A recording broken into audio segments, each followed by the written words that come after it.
శిల్పారామంలోకి వచ్చేసామండి. చాలా మంది విజిటర్స్ వచ్చేసారు చూడడానికి. డిఫరెంట్ ప్రోగ్రామ్స్ అయితే పెట్టేశారు. అండ్ రెగ్యులర్ గా ఉండే శిల్పారామం కాకుండా ఈ రోజు ఒక స్పెషాలిటీ ఉందన్నమాట. ఎందుకంటే భోగి, సంక్రాంతి, కనుమ పురస్కరించుకొని చాలా సాంప్రదాయమైన కార్యక్రమాలు అయితే చేస్తున్నారు. సో ఇక్కడ చాలా మంది ఉన్నారు. వాళ్ళని అడిగి వాళ్ళు అసలు ఎలా ఎంజాయ్ చేస్తున్నారు పండుగ అడిగి తెలుసుకుందాం. ఇక్కడ మన కోసం కొంతమంది ఉన్నారు, అడుగుదాం రండి.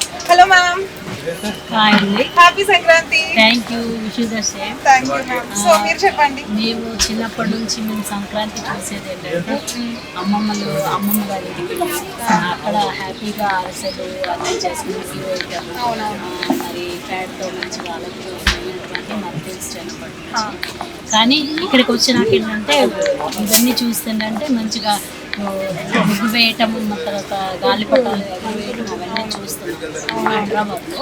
మాదేంటంటే ఆంధ్ర సైడ్, అందుకని మా సైడ్ ఎలా నిర్వహిస్తాం అలాగే. కానీ చాలా సంక్రాంతి అంటే ఫుల్ ఎంజాయ్. అంటే మాకు మా అమ్మమ్మ గారి ఇంటికి వెళ్ళటం, మా నాన్నమ్మ గారి ఇంట్లో, మా అమ్మమ్మ గారి ఇంటికి వెళ్ళటం, నాన్నమ్మ గారి ఇంట్లో మంచి చేస్తాం ఇలాంటి వాళ్ళు. అయితే అమ్మమ్మ గారి ఇంటికి వెళ్తే ఏంటంటే బాగా ఫుల్ ఎంజాయ్, పిండి వంటలు చేయడం, గాలిపట్టాలన్నది ఇక్కడికి వచ్చాక గాలిపటాలు ఎగరేస్తారు. మన సైడ్ ఆంధ్ర సైడ్ ఏంటంటే పిండి వంటలు, ముగ్గులు, రంగవల్లికలు, ఇంకా భోగి మంటలు, భోగి మంటల్లో పిడకలు అన్ని వేస్తాము. అంటే ఇయర్లీ మొత్తం ఏదైనా బ్యాడ్ అవన్నీ తీసేస్తారు, మంటలు వేస్తారు అని చెప్పేది. సంక్రాంతి రోజు పెద్దవారికి అంతా ఫుడ్ పెడతారు, చేసి అన్ని విధాలుగా అన్ని వెరైటీస్ చేస్తారు. అది నాకు తెలిసింది.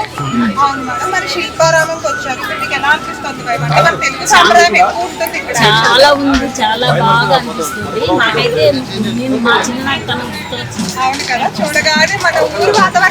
చాలా హ్యాపీ అనిపిస్తుంది. సో ఇక్కడ చూడండి ఒకసారి, మనం ఆల్ ఓవర్ సర్కిల్ అంతా కవర్ అయ్యేలా చూపిస్తున్నాం అనమాట. చాలా వెరైటీస్ ఆఫ్ క్లాత్స్ ఉన్నాయి, డిజైన్స్ ఉన్నాయి, పెయింటింగ్స్ ఉన్నాయి, అండ్ అలానే నైట్ డ్రెస్సెస్, ఫుట్వేర్ ప్రతిదీ ఉన్నాయి. ఇవన్నీ కూడా మనకి బయట దొరికే వాటికంటే చాలా తక్కువ కాస్ట్కి దొరికేస్తాయి. అండ్ చేనేత వస్త్రాలు ఎక్కువగా దొరుకుతాయి అనమాట.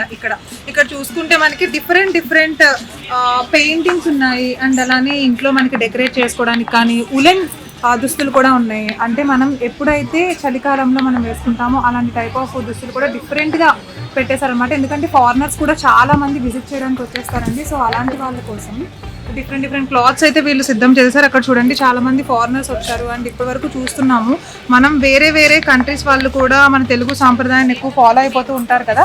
సో అలాంటి వాళ్ళ కోసమే శిల్పారామంలో సపరేట్గా స్టాల్స్ అయితే పెట్టేశారు. ఈరోజు ఇవన్నీ కూడా చూసేద్దాం, ఇంకా చాలా ఉన్నాయి, రండి చూసేద్దాం.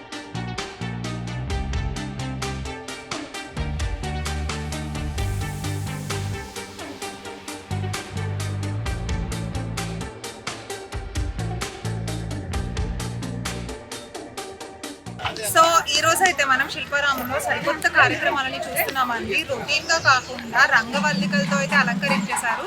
సో భోగిని పురస్కరించుకుని ఇక్కడ చూసారా పొంగల్ అయితే పెట్టేశారనమాట. విజిటర్స్ కి, వచ్చిన వాళ్ళకి అట్రాక్టివ్ గా తెలియడానికి, మన సాంప్రదాయం గురించి ఇంకా ఎక్కువ తెలియచేయడం కోసం ఫారినర్స్ ఎవరైనా వస్తే, సో ఇంకా మన విజిటర్స్ ఎవరైతే వస్తున్నారో తెలుగు వాళ్ళందరి కోసం ఇలాంటి డిఫరెంట్ ప్రోగ్రామ్స్ అన్ని మన శిల్పారామంలో స్టార్ట్ చేసేసారు. ఏదైనా ఫెస్టివల్ వచ్చిందంటే చాలు రంగవల్లికలతో కానీ, లేకపోతే ఇంకా చుట్టుపక్కల ఉండే శిల్పారామం అరేంజ్మెంట్స్ అన్ని కూడా చాలా చక్కగా జరిగిపోతుంది. సాంస్కృతిక కార్యక్రమాలు అన్నిటితో కూడా శిల్పారామం అయితే కలర్ఫుల్ గా అయిపోతుంది అనమాట మొత్తం. ఇంకా చూడండి చాలా మంది విజిటర్స్ వస్తున్నారు.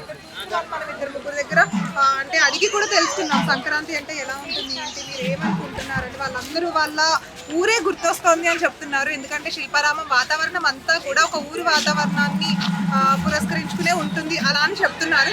ఒకసారి ఇంకా చాలా మంది ఉన్నారు ఇక్కడ, అడిగి తెలుసుకుందాం వాళ్ళ ఒపీనియన్ ఏంటి.